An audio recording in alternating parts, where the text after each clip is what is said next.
ఒక్క కార్డు నీ వైపుకు తీసుకో. ఈ కార్డు నీ గెలుపుకి దారి చూపిస్తుంది.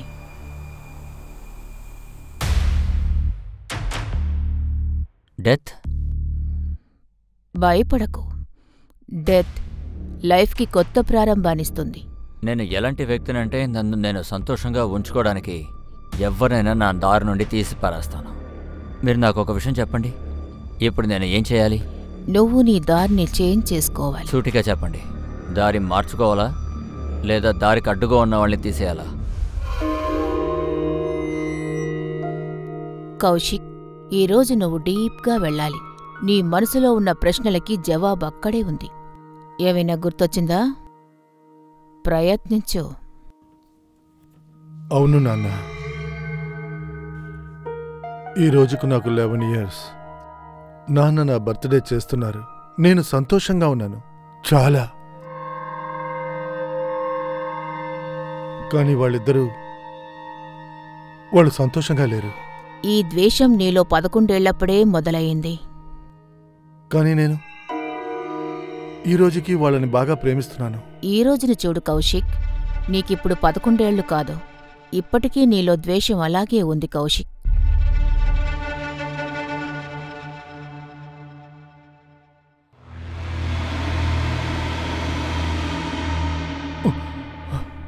అర్ణవ్, నీకిక్కడికి రావద్దని నీకెన్నిసార్లు చెప్పాలి? Sorry mummy. వెళ్ళు, పడుకో. సారీ కౌశిక్, మనం మొదట్నుంచి మొదలు పెడదాం. ప్లీజ్, నేను మళ్ళీ దీన్ని స్టార్ట్ చేయలేను.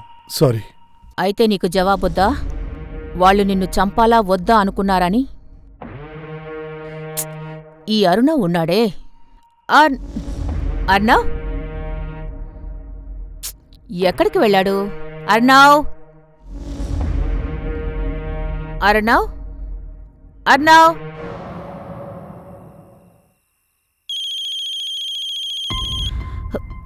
Excuse me. హలో. అంటే కౌశిక్ ఇంకా రీమా ఎక్కడున్నారో నీకు తెలుసా? అమ్మా, సడన్ గా వాళ్ళ గురించి ఎందుకు అడుగుతున్నారు? 2 రోజుల నుంచి కాల్ ట్రై చేస్తున్నాను. ఫోన్ స్విచ్ ఆఫ్ చేసుంది. అలాగే ఇంటికొస్తే తాళం వేసుంది. ఇప్పుడు కాస్త బిజీగా ఉన్నాను, తర్వాత కాల్ చేస్తాను.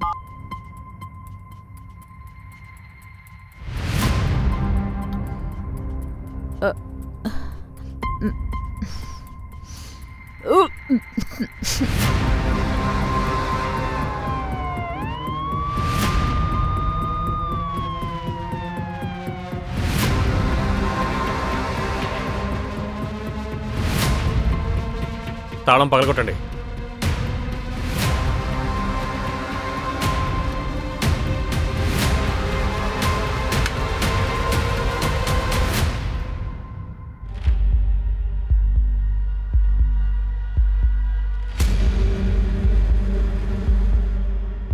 ఇవి పిల్లవాడి చెప్పులే. అవును సార్, ఆ అల్మారాలో చిన్నపిల్లాడి బట్టలున్నాయి.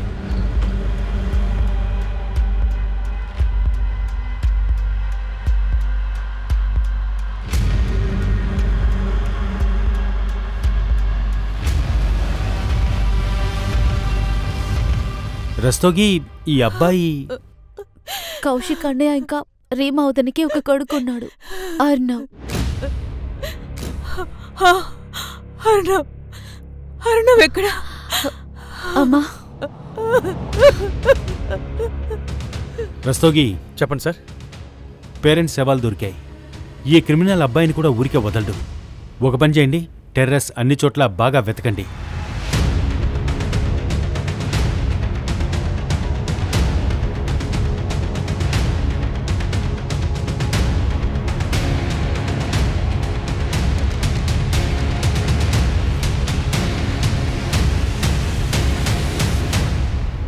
మీరు రీమా, కౌశిక్ని ఎప్పుడు చివరిసారిగా చూశారు?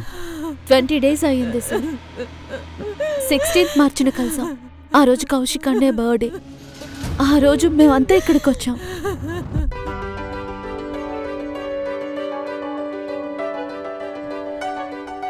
Happy birthday to you, happy birthday to you, happy birthday Kaushik అన్నయ్య, హ్యాపీ బర్త్డే టు యూ.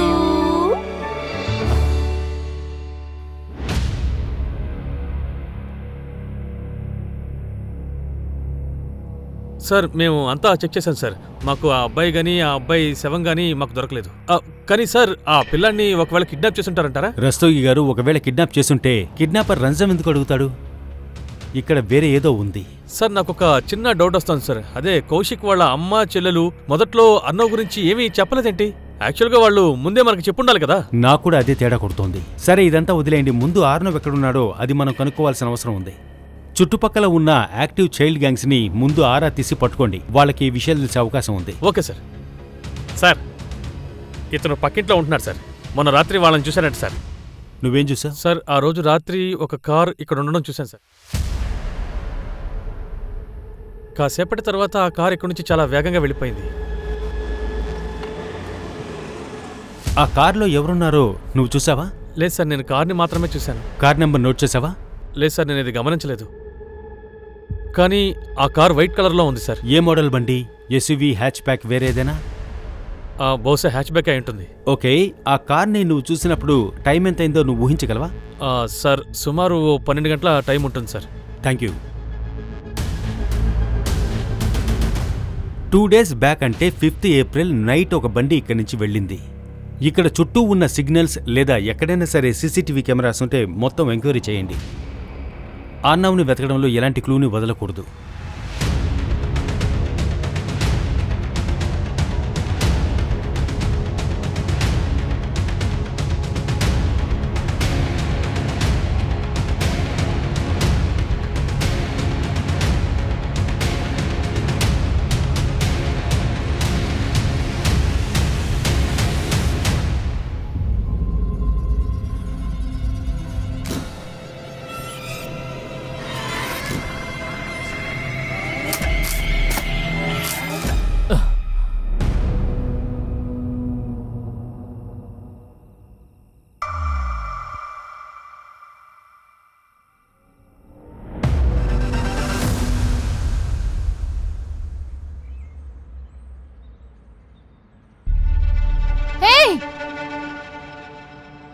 ఏం చేస్తున్నారు?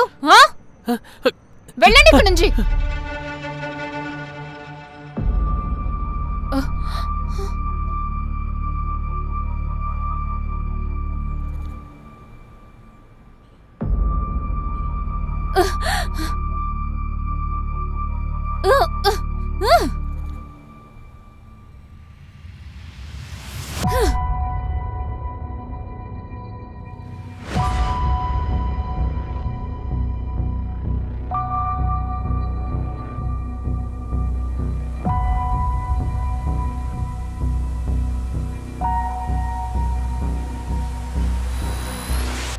నువ్విప్పుడు దీన్ని ఇంట్లో కూడా మొదలు పెట్టేశావా? ఇలా చేయడానికి నీకు సిగ్గుగా లేదు? నీ వల్ల ఏరియాలో ఎవరికి మొహం చూపించలేకపోతున్నాను. ఇప్పుడు నువ్వు నాకు తప్పప్పులు నేర్పిస్తావా? మరిది తప్పు కాదా? ఇలా చేయడం నీకు మంచిదనిపిస్తోందా? ఏది మంచి చెడు అని ఆలోచిస్తే అప్పుడే చచ్చిపోయి ఉండేవాళ్ళం. మీ నాన్న మనల్ని వీధిలో వదిలి వెళ్ళినప్పుడు నీ మొహం చూసే ఉండిపోయాను. అలాంటి ఆడది ఇంకేమీ చేయలేదని నీకెలా తెలుస్తుంది? నీ దురదృష్టం వల్ల నా లైఫ్ ని నేను పాడు చేసుకోలేను. నువ్వింకా మారలేదంటే అప్పుడు నేను నువ్వు చెప్పు, ఏం చేస్తావు? ఇక్కడి నుంచి వెళ్ళిపోతాను.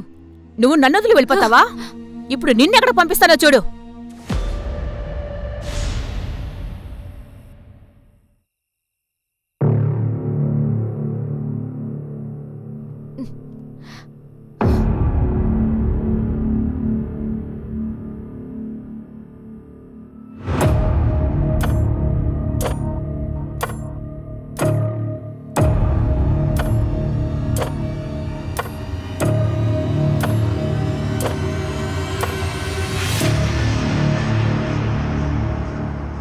నేనెప్పటి నుండి ఫోన్ చేస్తున్నాను, ఫోన్ ఎందుకు తీయడం లేదు?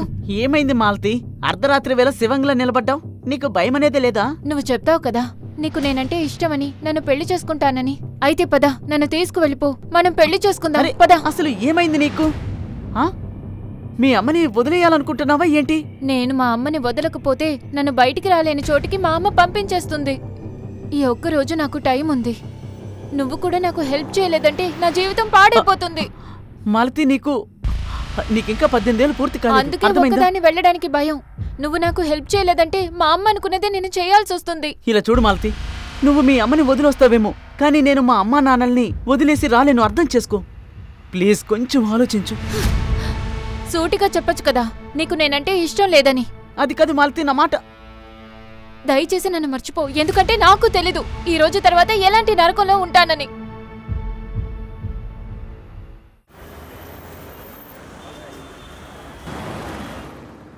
సార్, రీమా కౌశిక్ల కొడుకు అర్ణవ్ గురించి ఇంతవరకు ఏ ఆచూకీ తెలియలేదు సార్. సార్, ఆ పిల్లాడు ఎలా మాయమైపోయాడో ఏమీ అర్థం కావట్లేదు సార్. మీరు చెప్పినట్టే నేను ఆ గ్యాంగ్ వాళ్ళతో కూడా మాట్లాడాను సార్, ఏదైనా గ్యాంగ్ యాక్టివ్లో ఉందా అని. కానీ నాకు ఏ క్లూ దొరకలేదు సార్. కౌశిక్ బ్రదర్ని రమ్మని చెప్పాను కదా, ఎక్కడున్నాడు? తను వస్తున్నాడు sir. Hello sir. Sorry for your loss. కానీ ఈ టైంలో మీరు డ్యూటీకి జాయిన్ అవ్వడం అనేది... సార్, ఇలాంటి టైంలో ఖాళీ కూర్చుంటే ఇంకా బాధేస్తుంది. జరిగిందని నేను మార్చలేను కదా సార్. ఒకవేళ నేను బిజీగా ఉంటే గనక అందులోంచి బయటికి రావచ్చు అనుకుంటున్నాను. సార్, కౌశిక్ తమ్ముడు బిమలేందు వచ్చాడు సార్. ఆ కారు తెల్ల రంగులో ఉంది సార్. ఏ మోడల్ బండి? బహుశా హ్యాచ్ బ్యాక్ అయి ఉంటుంది.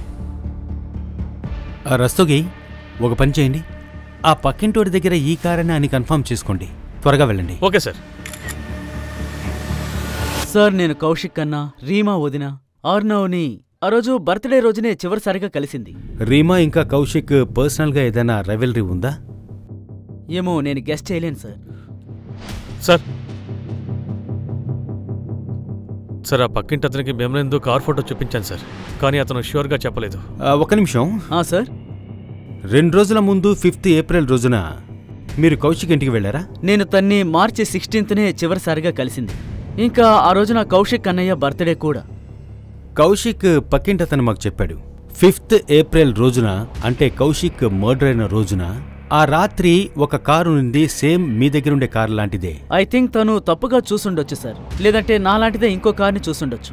ఎందుకంటే 5th ఏప్రిల్ రోజు నేను కర్నాలో ఉన్నా. కర్నాల్లో ఎక్కడా? సార్, నాకు అక్కడొక హ్యాండ్లూమ్ ఫ్యాక్టరీ ఉంది సార్. ఒక ఆర్డర్లో చాలా స్ట్రక్ అయిపోయాను.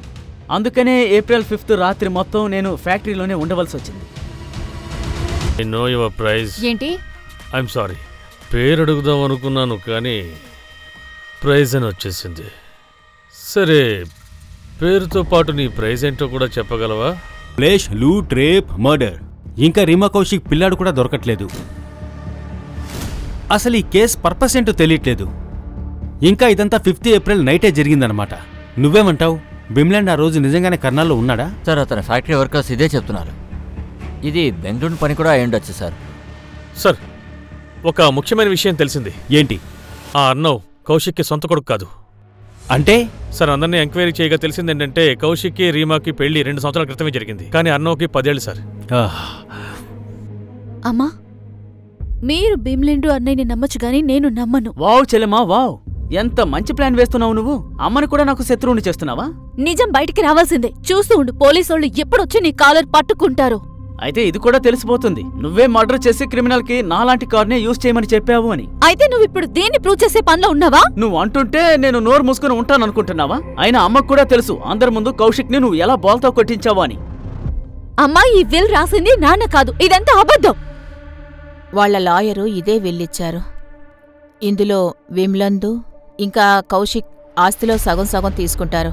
అలాగే మీ నాన్నగారు నా పేరు మీద 30 లక్షలు ఎఫ్డిఎఫ్ చేశారు. ఆ డబ్బులతో నేను నీకు పెళ్లి చేస్తాను. వద్దు వద్దు వద్దమ్మా, నాకు పెళ్లి భోజనాలొద్దు. ఆస్తిలో వాటా కావాల్సిందే. కోట్ల ప్రాపర్టీ ఏమో వాళ్ళిద్దరికీ ఇస్తారా? ఇంకా మీ పేరు మీద 30 లక్షల ఎఫ్డి. మరి నాకేమిచ్చారు? ఏం లేదు. ఈ విల్ని నేను ఒప్పుకోనమ్మా. ఇది నన్ను వదిలించుకోవటానికి అన్నయ్యలిద్దరూ చేస్తున్నటువంటి ప్లాన్. చాలు, తప్పుగా అర్థం చేసుకుంటున్నావు. తప్పు చేస్తున్నది మీరన్నయ్య. ఒక్కవేళ నాకు ఆస్తిలో భాగం రాలేదే అనుకోండి. అమ్మా, అర్థమైందా నీకు? కౌశిక్ అన్న పైన, నేనేమో జైలు లోపల. ఇది చాలా మంచి ప్లాన్ చేసింది. ప్రూవ్ చేసుకోండి. అయినా మీరు అసలు ఎలా ప్రూవ్ చేసుకోగలరు? మీ కారుని చూశారు, అదే మీకు అరెస్ట్ వారెంట్ ని ఖచ్చితంగా తెచ్చిపెడుతుంది. అవునా? ఒకవేళ అదే జరిగిందనుకో, నేను ఇదే చేతులతో నిన్ను చంపేస్తాను. ఇక మీ గొడవల్ని ఆపండి. కౌశిక్ దినకార్యం కూడా పూర్తవలేదు, అంతలోనే మీరు ఆవేశంలో ఒకరికొకరు చంపుకుంటానంటున్నారు. అత్తయ్య, కూర్చోండి అత్తయ్య, కూర్చోండి.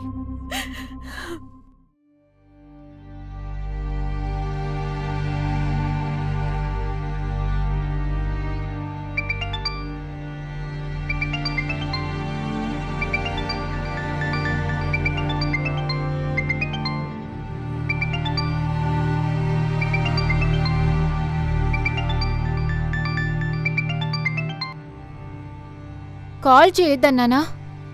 ఎందుకని నువ్వు నాకు ఫోన్ చేస్తూనే ఉన్నావు? నువ్వు ఢిల్లీలో ఉన్నావు కదా, నేను ఇప్పుడే వస్తున్నాను. మనం ఇప్పుడే పెళ్లి చేసుకుందాం. కానీ నేను నిన్ను పెళ్లి చేసుకోవాలని అనుకోవడం లేదు. ఎందుకు? ఇంకెవరైనా దొరికారా నీకు? నీకదంతా అవసరం లేదని అనుకుంటున్నాను. మాలతి, నేను నిన్ను నా సొంతం చేసుకుంటాను. ఇప్పుడే ఢిల్లీకి వస్తున్నాను. నువ్వు రానని మొండికేసినా కూడా నిన్ను నాతో తీసుకురాకుండా ఖచ్చితంగా వెనక్కి రాను. అనవసరంగా మాట్లాడకు అశోక్. మళ్ళీ ఎప్పుడు నాకు ఫోన్ చేయకు. మాలతి,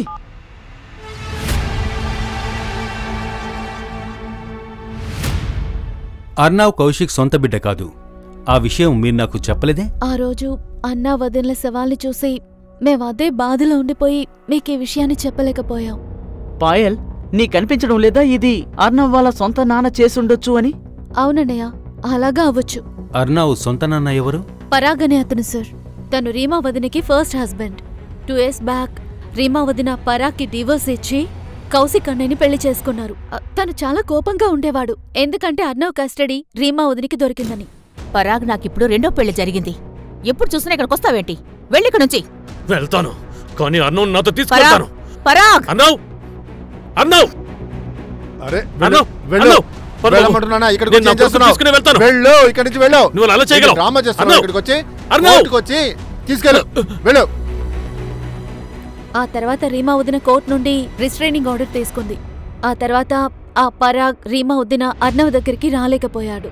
వాడు కావాలనే నేను యూజ్ చేస్తున్న కారు లాంటి కార్ని యూజ్ చేశాడు, నింద నా మీద మోపాలని. అయితే తనకు మీ అన్నతమ్ముల గురించి బాగా తెలుసుండొచ్చు, అందుకే ఇలా చేస్తున్నాడు.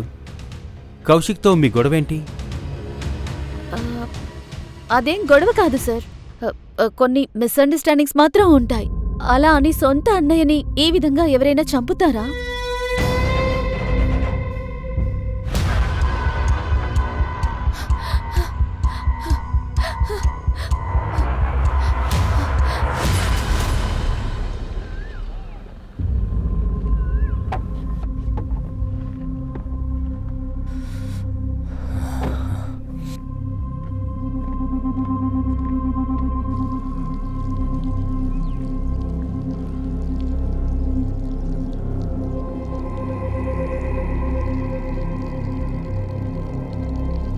నువ్వు ఆ చోటుకు వెళ్ళి మనస్ఫూర్తిగా క్షమాపణ అడిగి 40 రోజులు పాలుపోయి ఇక అసలు ఎప్పుడు కూడా నీ కల్లోకి తను రానిరాడు.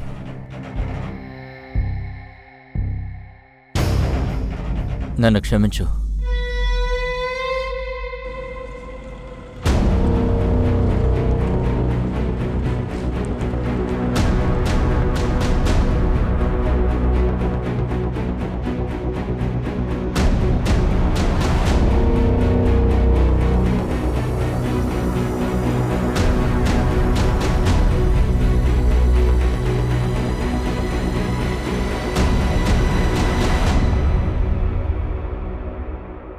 సార్, అక్కడ ఏం దొరకలేదు. సార్, నా కొడుకు అన్నవ్ ఎక్కడున్నాడు సార్? మీకే తెలుసుండాలే. మీరేమంటున్నారు? నాకెలా తెలుస్తుంది? అరే, నా మీద కోర్టు రెస్ట్రైనింగ్ ఆర్డర్ ఉంది. అందువల్ల నేను రీమా దగ్గరికి వెళ్ళలేను, అన్నవ్ దగ్గరకు కూడా వెళ్ళలేను. మీ కొడుకు మీతో లేడని చాలా బాధలో ఉన్నట్టున్నారు, అందుకని మీరు రివెంజ్ తీసుకోలేదు కదా? నేను నా కొడుకుని ప్రేమిస్తాను, కానీ ఆ రీమాలాగా నేను దిగజారిపోయిన వాడిని కాదు. తనలాగా సిగ్గు లేకుండా తిరిగేవాడిని నేను కాదు. అలాగా? రీమా అంతగా ఏం తప్పు చేసింది చెప్పండి. సార్, ఆ రీమా ఉందే, తన చరిత్ర అంతా మంచిది కాదు సార్. తనకి చాలా మంది మగవాళ్లతో సంబంధాలున్నాయి. ఈ కౌశిక్ కూడా వాళ్లలో ఒకడే. తను కౌశిక్కి డబ్బు చూపించింది. ఆ మోహంలో పడి తను పెళ్లి చేసుకోవడానికి సార్, మనం పరం మాటల్ని అసలు నమ్మలేం. మనం దీన్ని ఆలోచించాలి. ఇది కౌశిక్కి మొదటి పెళ్లి. ఆమెకి బిడ్డ ఉన్నాడని తెలిసి కూడా పెళ్లి చేసుకున్నాడు. రీమా రూమ్లో కూడా చాలా ఐటమ్స్ దొరికాయి ఈ హిప్నటిజం చేసేలాంటివి. పరాగ్ కూడా చెప్పాడు కౌశిక్ని హిప్నటైజ్ చేసిందని, అలాగే చాలా ఎఫ్ఐఆర్లు కూడా ఉన్నాయని. రీమాకు సంబంధించి ఇలాంటి క్లూస్ ఏమైనా దొరికాయా? దొరికాయి సార్. సార్, ఈ ప్రకరణ అతని నెంబర్ రీమా CDRలో దొరికింది. ఇద్దరూ చాలాసేపు మాట్లాడుకునేవాళ్ళు లేట్ నైట్లో. సార్, నేను రీమాతో కన్సల్ట్ చేసేవాడిని, అందుకని ఎక్కువగా మాట్లాడేవాళ్ళం. దేని గురించి కన్సల్ట్ చేసేవాడివి? ఈ కార్డు నీ గెలుపుకి దారి చూపిస్తుంది. డెత్. యాక్చువల్లీ నాకు ఎప్పుడూ చెడ్డ కలలు వస్తూ ఉండేవి సార్. ఇంకా రీమా నాకు రెమెడీ ఫాల్ చేయమని చెప్పేది. తను ఏం చెప్పిందంటే, నాకు ఎప్పుడు చెడు కల వచ్చినా తను నన్ను వెంటనే ఫోన్ చేయమని చెప్పేది. తర్వాత ఏం చేయాలో కూడా తనే నాకు చెప్పేది సార్. అంటే రీమా తన హస్బెండ్ చనిపోయిన రోజు కూడా నీకు పీడకల వచ్చింది కదా? రీమాకు ఆ రోజు లాస్ట్ కాల్ నీదే? సార్, కాల్ నేనే చేశాను. తను చాలా పాజిటివ్ లేడీ, కానీ నేను నమ్మలేకపోతున్నాను. తనకి ఇలా జరిగిందని. పదండి.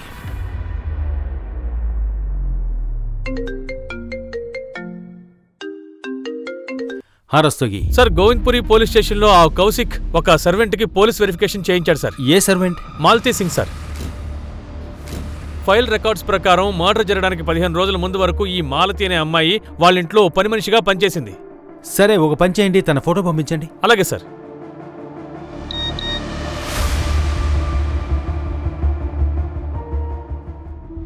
సార్, మేము బిజీగా ఉండటం వల్ల అక్కడికి చాలా తక్కువగానే వెళ్ళేవాళ్ళం. కానీ లాస్ట్ టైం కౌశిక్ అన్నయ్య బర్త్డేకి వెళ్ళాం. కానీ పాయల్ అప్పుడక్కడ మేడ్ లేదు కదా. కానీ కౌశిక్ అనే బర్త్డే తర్వాత నేను రీమావుదిని కలవడానికి వెళ్ళాను. అప్పుడు నేను ఒక మేడ్ని చూశాను. ఇంకా ఏంటి సంగతులు? ఇటువైపు వస్తూ మిమ్మల్ని కలిసి వెళ్దామని వచ్చాను అంతే. చాలా మంచి పని చేశాం. ఇంతకీ ఆ అమ్మాయి ఎవరు? కొత్త మేడ్ని పెట్టుకున్నాం ఆరవ్ని చూసుకోవడానికని. ఈమెనా?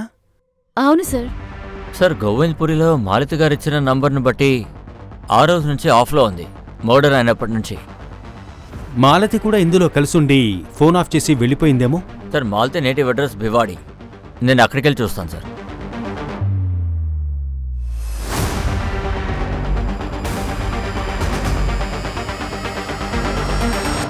నా కూతురు ఎప్పుడూ అలా చెయ్యదు. మీరు తప్పుగా అర్థం చేసుకున్నారు. అయితే మీ కూతురు ఎక్కడుంది చెప్పండి. కౌశిక్ ఇంకా తన వైఫ్ రీమా మర్డర్ జరిగింది. ఒకవేళ మీరు గనక మీ కూతురు మాలతిని కాపాడాలనుకుంటే. మాలతి ఢిల్లీలో ఎవరింటోని పని చేయట్లేదు. తను వేరే పని ఏదో చేసుకుంటోంది. ఏం పని చేసేది? వాళ్ళ మావయ్యకి తెలుసు. వాడే ఆ పనిలో జాయిన్ చేయించాడు. 3 నెలల క్రితమే తనని ఇక్కడి నుంచి తీసుకువెళ్ళాడు. ఈ మామ ఎవరు మాలతి? గోవింద్. ఢిల్లీలో భజన్పూర్లో ఉంటాడు సార్. మీరు నాకిక అతని నంబర్ ఇంకా అడ్రస్ ఇవ్వండి. సరే సార్, మాలతిని నేను ఎక్కడైతే వెయిటర్ పని చేస్తున్నానో అక్కడే తనని చేర్చాను. తర్వాత ఆమె పనిని వదిలేసి వెళ్ళిపోయింది. తర్వాత తను ఎక్కడ పనిచేస్తుందో నీకు తెలుసు. మాలతి ఎక్కడ పనిచేస్తుందో చెప్పు. సార్, మీరు నన్ను నమ్మండి. మాలతి ఎక్కడికి వెళ్ళిందో నాకు తెలీదు. తనకు ఆ పని ఇష్టం లేదని వదిలేసి వెళ్ళిపోయింది. నేను ఫోన్ చేసినా లిఫ్ట్ చేయట్లేదు సార్. అక్కడ వాళ్ళ అమ్మేమో మాలతిని కాపాడడానికి నీ దగ్గరికి పంపిస్తుంది. ఇక్కడ నువ్వు మాలతిని కాపాడడానికి వేరే కథలు చెప్తున్నావు. చూడు, మాలతి, రీమా ఇంకా కౌశిక్ మర్డర్ సస్పెక్ట్. గోవింద్ నా దగ్గర దాస్తుంటే నువ్వు సరిగ్గా ఇరుక్కుంటావు. సార్, మీరు నన్ను నమ్మండి. నేనేమీ దాయట్లేదు. నేను తప్పు కూడా చేయలేదు. నాకు మాలతి ఇది చేసుంటుందని అనిపించట్లేదు. తను ఎక్కడో ఇరుక్కున్నట్టుగా నాకు అనిపిస్తుంది.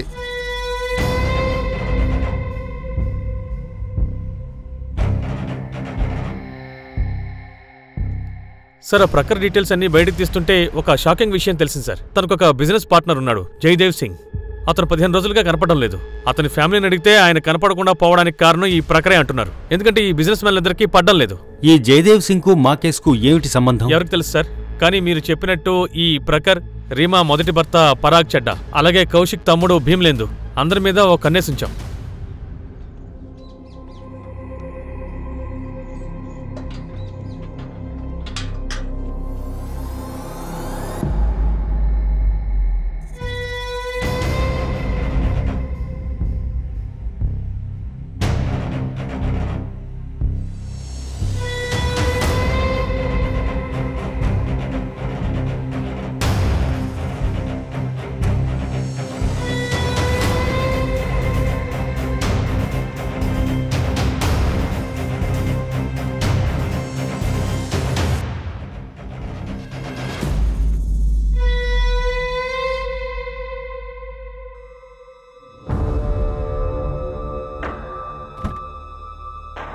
ఓ, అర్ణవ్ని నువ్వు దాచిపెట్టావా?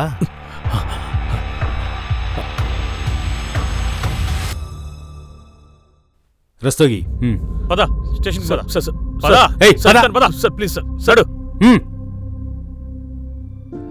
పిల్లాన్ని తీసుకోండి.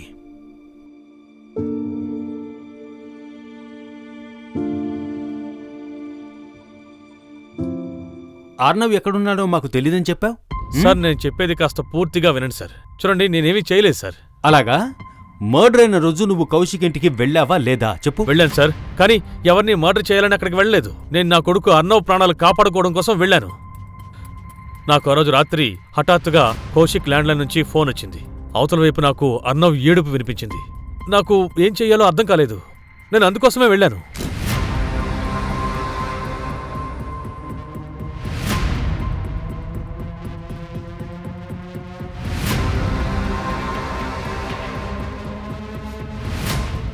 అర్నవ్ బాబు నేను వచ్చేసాను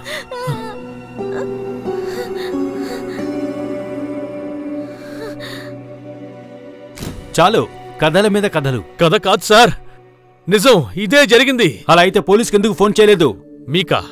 మీరు అర్థం చేసుకుంటారా? పొరపాటున నేను గనక ఫోన్ చేసుంటే అప్పుడు ఆ నేరాలన్నీ నేనే చేశానని నా మీద నిందలు వేసేవారు. అలా అయితే ఫామ్ హౌస్ లో అర్నవ్ని ఎందుకు దాచిపెట్టావు నువ్వు? సార్, అర్నవ్ ట్రామాలో ఉన్నాడు. ఆ రోజు నుంచి ఈ రోజు వరకు ఒక్క మాట కూడా మాట్లాడలేదు. అందుకే తను కోలుకున్న తర్వాత మీ దగ్గరికి నేనే తీసుకొద్దాం అనుకున్నాను. రా నాన్న, ఇలా రారా. అర్నవ్, చెప్పు, ఆ రోజు రాత్రి ఏం జరిగింది అని.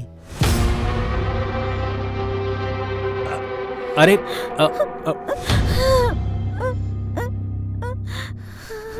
సరే, పరాకే వాడి కొడుకుని బెదిరించి పెట్టుకుంటున్నట్టున్నాడు.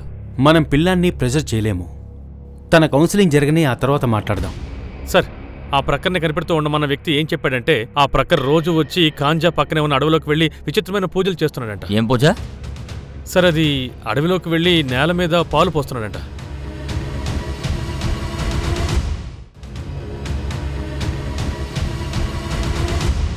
ఏం చేస్తున్నారో చెప్పండి సార్.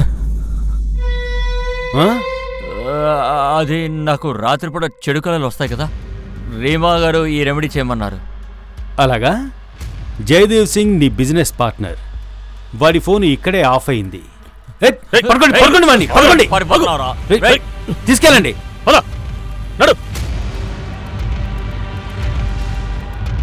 సార్, నేను ఆ బిజినెస్ పార్ట్నర్ని చంపాననే విషయం ఒప్పుకుంటున్నాను. ఇదంతా నేను రీమా చెప్పిందనే చేశాను సార్. డెత్ జీవితానికి కొత్త ప్రారంభం అనిపిస్తుంది. నువ్వు నీ దారిని చేంజ్ చేసుకోవాలి. వాణ్ణి చంపాలని రీమా చెప్పిందా? సార్, తను చెప్పింది డెత్ అంటే కొత్త ప్రారంభం. నేను జయదేవ్ని వెనక్కి వదిలి ముందుకెళ్లాల్సింది. నేను జయదేవ్తో బిజినెస్ గురించి మాట్లాడేటప్పుడు వాడు నన్ను 50% అడిగాడు. అందుకే వాడిని చంపి పాతేయాల్సి వచ్చింది. ఇంకా నువ్వు రీమాకు చెప్పావు జయదేవ్ని చంపేశాను అని. రీమా పోలీసులకి ఈ విషయం చెప్పేలోగానే రీమాని కూడా చంపేశావు.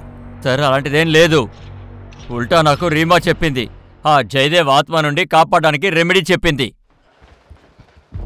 వీడు నిజం చెప్తూ ఉంటే రీమా ఒక మర్డర్ చేసేవాడికి సపోర్ట్ చేసింది. ఇలా కూడా అవుతుంది. రీమా ప్రెడిక్షన్ ప్రకారమే తను తన బిజినెస్ పార్ట్నర్ని చంపేశాడు. సార్, తనకి వేరే క్లయింట్ ఉండే పాసిబిలిటీ ఉంది. వాళ్ళ దగ్గర ఎలాగే చేసుంటుంది.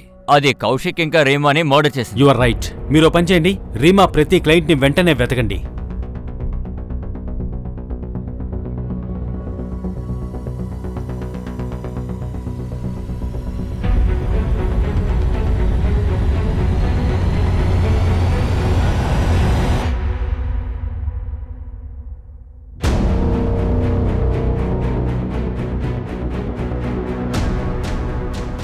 సార్, ఆ మాలతికి భివాడిలో ఓ ఫ్రెండ్ ఉన్నాడు, అశోక్. వాడికి ఆ మాలతి గురించి ఏమైనా తెలుసా? నేను తెలుసుకున్నాను సార్. అతను భివాడిలో లేడు, కానీ ఎప్పుడూ ఢిల్లీకి వెళ్ళి వస్తూ ఉంటాడు sir. Sir, Faridabad police station నుంచి ఫోన్ వచ్చింది సార్. అదొక shocking update sir. Sir, Delhi ఫరీదాబాద్లో మనకి 10th ఏప్రిల్కి బాడీ దొరికింది. పేరు తెలుసుకోవాలని మేము ట్రై చేశాము. అప్పుడు మీరు మాలతి అనే అమ్మాయి ఫోటో సర్క్యులేట్ చేయడము చూసాము. అది ఈ డెడ్ బాడీతో మ్యాచ్ అయ్యింది. మాలతి మర్డర్ అయింది. సార్, పోస్ట్మార్టం రిపోర్ట్ ప్రకారం మర్డర్ 9th ఏప్రిల్ అయింది. అంటే కౌశిక్ ఇంకా రీమా మర్డర్ అయిన 4 రోజుల తర్వాత అన్నమాట. సార్, ఈ అమ్మాయిని చాలా హింసించారు కూడా. ఈమెను చాలా చోట్ల కాల్చేశారు, చాలా కొట్టారు, ఇంకా గ్యాంగ్ రేప్ కూడా చేశారు. మాలతి ప్రైవేట్ పార్ట్స్ లోపల కాయిన్ నోట్స్ దొరికాయి. ఎలాంటి మెంటాలిటీ క్రిమినల్స్? సార్, మాలతికి ఈ విధంగా ఎలా జరిగిందో నాకు నిజంగా తెలియదు. కానీ దీని అంతటికీ కారణం వాళ్ళ అమ్మ, వాళ్ళ మామయ్య సార్. వాళ్ళిద్దరిని మేము చూసుకుంటాం. మాలతిని కలవడానికి నువ్వు కూడా ఢిల్లీకి వచ్చేవాడివి కదా? అవును సార్, నేను తను కలవడానికి ఢిల్లీకి వస్తూ ఉండేవాణ్ణి. కానీ తను నన్ను కలవడానికి ఇష్టపడలేదు.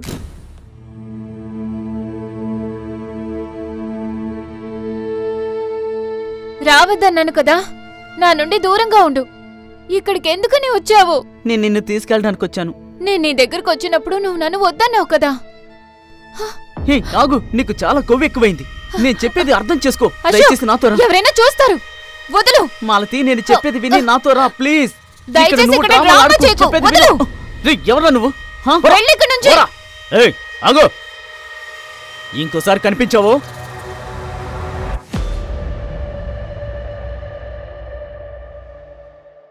తనకి ఢిల్లీలో ఒక బాయ్ ఫ్రెండ్ ఉన్నాడు. ఎవరు వాడు? ఏమో సార్ వాడి గురించి నాకు తెలియదు. నాన్నా నువ్వు భయపడాల్సిన అవసరం లేదు, ఓకేనా? ధైర్యంగా ఇప్పుడు చెప్పు, ఆ రోజు ఏం జరిగింది?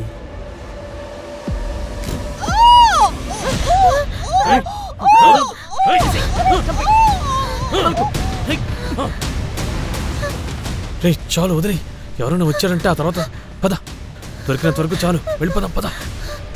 తర్వాత నేను నాన్నకి ఫోన్ చేశాను.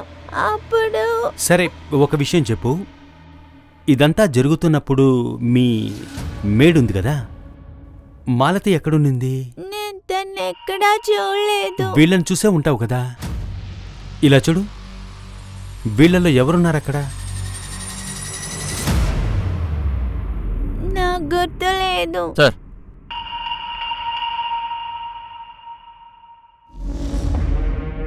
మాలతి బాయ్ ఫ్రెండ్ స్కెచ్ వేయించాను సార్. అశోక్ మాలతితో ఈ అబ్బాయిని చూశాడు.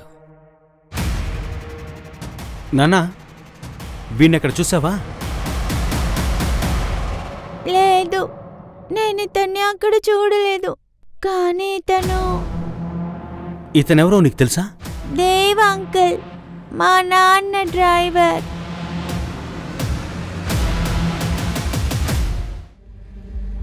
పరాగ్ చెడ్డా, చాలా జరిగింది, ఇప్పుడు సరిగ్గా చెప్పండి.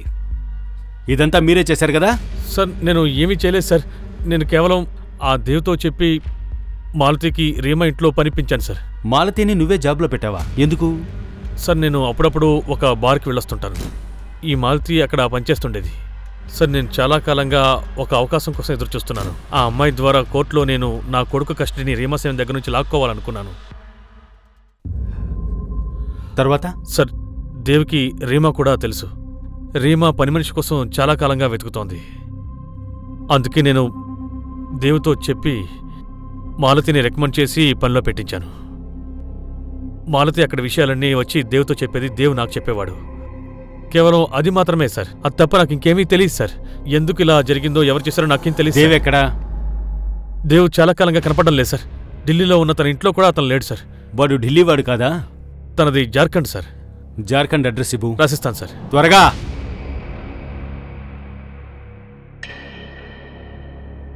సార్ మా కొడుకు ఏమి చేయలేదు. నీ కొడుకు ఎక్కడా చెప్పు చాలు. అంటే ఆడు ఎక్కడున్నాడో నాకు తెలియదు. వాడు ఊరికొచ్చి 1 సంవత్సరం అయింది.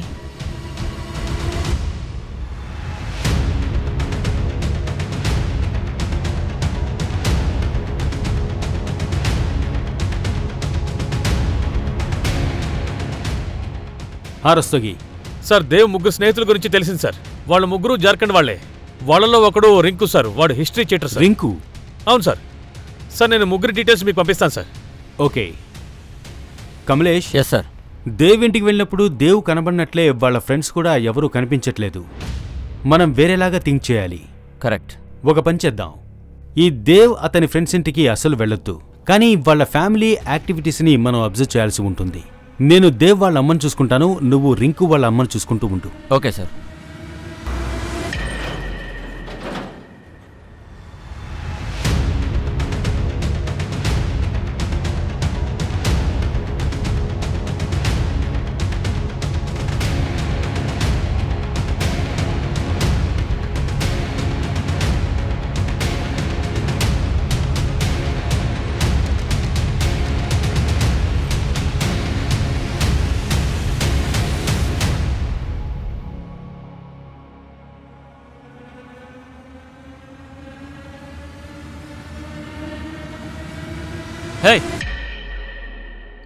వెనక్కి వెళ్ళండి, వెనక్కి వెనక్కి.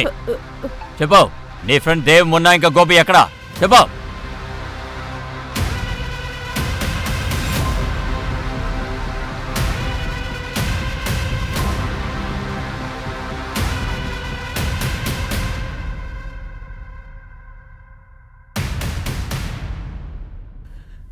సరే స్టార్ట్ చేయండి, మాట్లాడండి. మాలతి నన్ను చాలా బాగా నమ్మేది. తను నన్ను ప్రేమించింది. మనం ఎప్పుడు పెళ్లి చేసుకుందాం? చూడు మాలతి, నేను కూడా వెయిట్ చేయలేకపోతున్నాను. కానీ నా దగ్గర డబ్బు లేదు, ఉండడానికి ఇల్లు లేదు. నువ్వు తలుచుకుంటే మనం ఒక మంచి లైఫ్ని లీడ్ చేయొచ్చు. అంటే ఆ రీమా మేడం ఇంకా కౌశిక్ చాలా గొప్ప ధనవంతులు. అలాగే ఆ రీమా మేడం జోషం చెప్తుంటానని డబ్బులు గుంజుతూ ఉంటుంది. ఇప్పుడు మనం లాక్కుందాం. ఏం మాట్లాడుతున్నావు దేవ్? ఇలా చూడు, చిన్న చిన్న పనులు చేస్తే లాభం ఉండదు. రేపేం జరుగుతుందో ఎవరికి తెలుసు? రేపే మీ అమ్మ మీ మామయ్య వచ్చి నిన్ను తీసుకువెళ్తే? ఇలా చూడు మాలతి, నీ చిన్న ప్రయత్నంతో మన జీవితమే మారిపోతుంది. మాలతి నేను చెప్పిన దానికి ఒప్పుకుంది. మేము దొంగిలించిన తర్వాత వాళ్ళని అలాగే వదిలేస్తే మేము దొరికిపోతాం. అందుకే నేను రింకుని తీసుకెళ్లి వాళ్ళని చంపాలని ప్రయత్నించాను.